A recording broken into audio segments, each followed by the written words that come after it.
In this lab, you are going to study how to create the mathematical model of the vertical takeoff landing system, also known as VTOL, for the flight control operation using the free body diagram, and how to design and validate the model using the LabVIEW software. The objectives of this lab: first, you will create an open loop mathematical model of the system for the flight control operation using the free body diagram. Second, you will calculate the unknown parameters in the model. Third, you are going to design and validate the model using LabVIEW for the hardware prototype.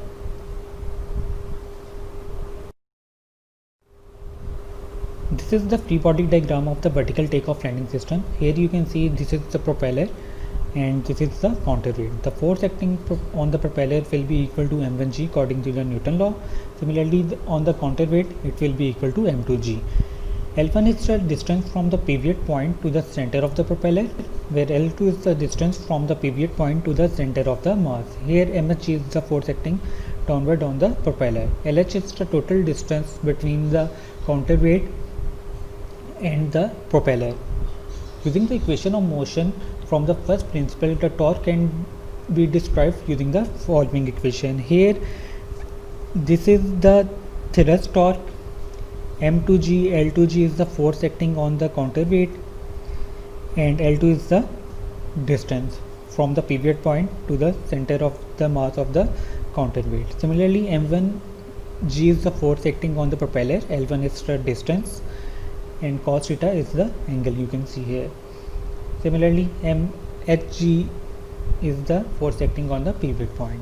When the vertical takeoff landing system is at the equilibrium point, the theta will be equal to 0 and cos of theta, as you know, is equal to 1, so we will have this equation.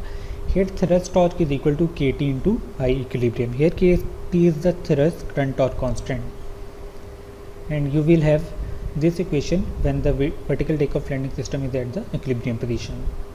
Equilibrium position means the vertical takeoff landing will be totally horizontal, as cos of theta will be equal to 0.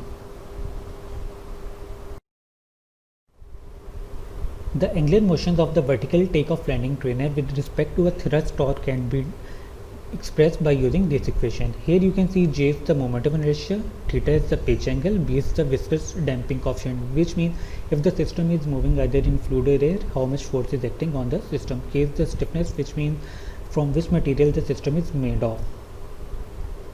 Here this is the thrust torque, which is equal to kt into Im. Kt is the thrust current torque constant.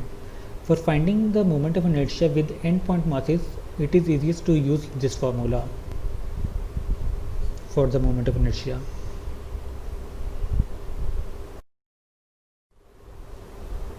Now let's study the process transfer function model.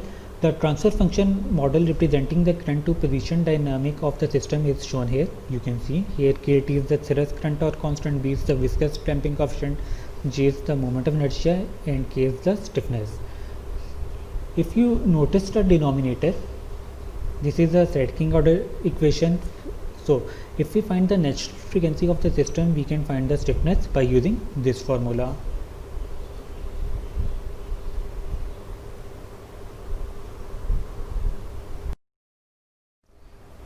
This is the modeling VI of the vertical takeoff landing system. Here you can see the position of the vertical takeoff landing system, how much the current the motor is drawing, and how much voltage you have applied to the motor. From here you can generate your set point, and you can set the current control parameter from here. You can write the transfer function of the model here, and on the basis of your current transfer function of the system, you can estimate a new transfer function using the system identification toolkit. This is the pitch graph and this is the current graph of the system response. Now let's move on to the lab tasks. Lab task number 1 is to measure the equilibrium current. So now let's see this small demonstration. I will explain along.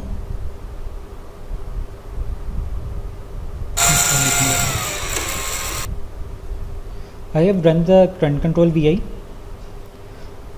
For measuring the equilibrium current, I am setting the set point amplitude to 0, and I have set the gains that I have found in the last lab. Now I will change the system offset until the vertical takeoff landing system is at horizontal position. You can see here by increasing the offset, the vertical takeoff landing system is exactly at the horizontal position. It is horizontally stable. At this point you have to measure the current. So currently when the vertical takeoff landing system is stable, the current is equal to 1.5 ampere. You can see here. Here you can see the stable vertical takeoff landing system.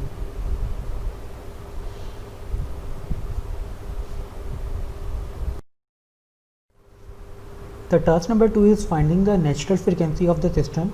For finding natural frequency of the system, I will use the current control VI in the current control mode. For the natural frequency, you have to set the offset equal to the equilibrium current, and then you have to run the VI. Now let's see this small demonstration. Also, I have set the gains that I have found in the last experiment.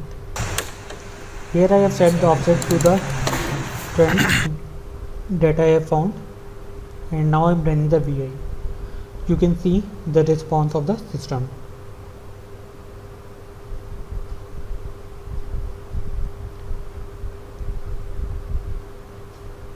This is the system response.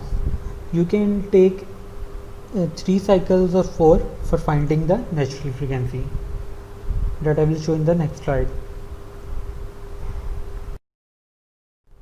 Let's suppose this is the system response graph for finding the natural frequency of the VTOL system.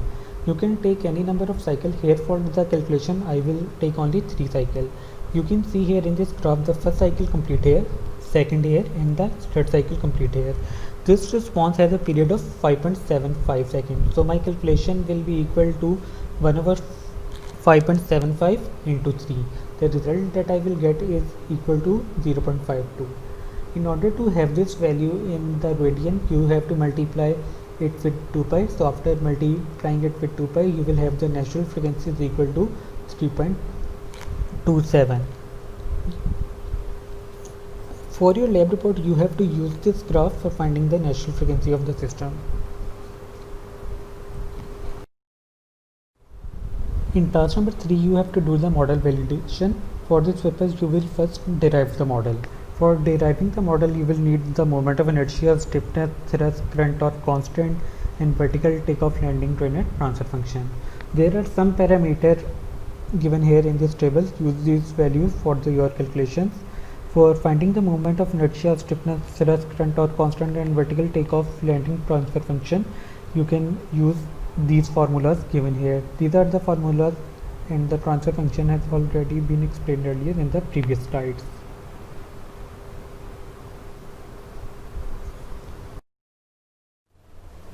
In this lab task, I am going to test my drive model. For this purpose, I am going to use the modeling VI. You can see here that you can generate your set point from here. You can set the current control parameter here. These are the same parameters that were derived in the last lab. So here I have set the Kp to 0.2 and KIC to 97.2. You can write the drive model here.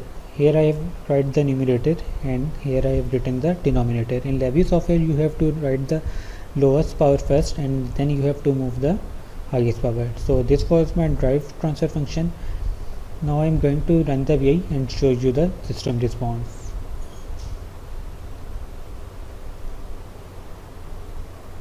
When I run the VI, you can see here that this is our system response, and our measured signal is not exactly tracking the set point based on the parameter that we have derived. You can see here there is some error, and it is not tracking the set point exactly. You have to run the VI for 20 seconds or more for finding the estimated transfer function. Based on this parameter, when I stop the VI, I will have a new estimated transfer function.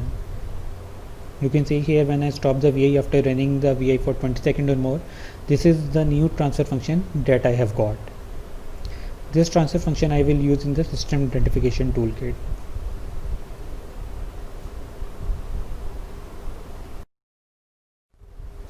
Now I am going to use the system identification toolkit to have better parameter for the system response.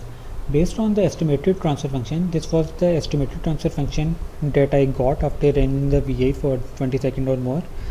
Now I will use this estimated transfer function in the system identification toolkit. Using this estimated transfer function, we will have a better response of the system. Now let's run the VI and I will show you the response of the system. I am using the estimated transfer function parameter here.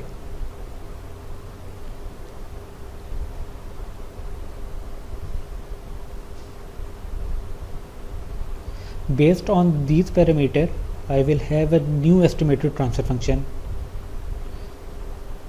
of the model.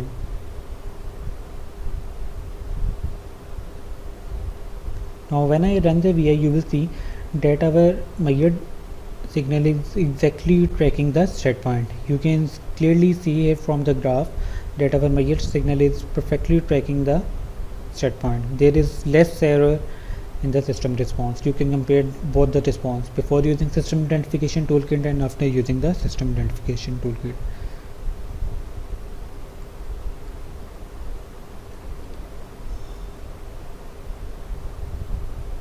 After stopping the VI, I will have a new estimated transfer function of this model.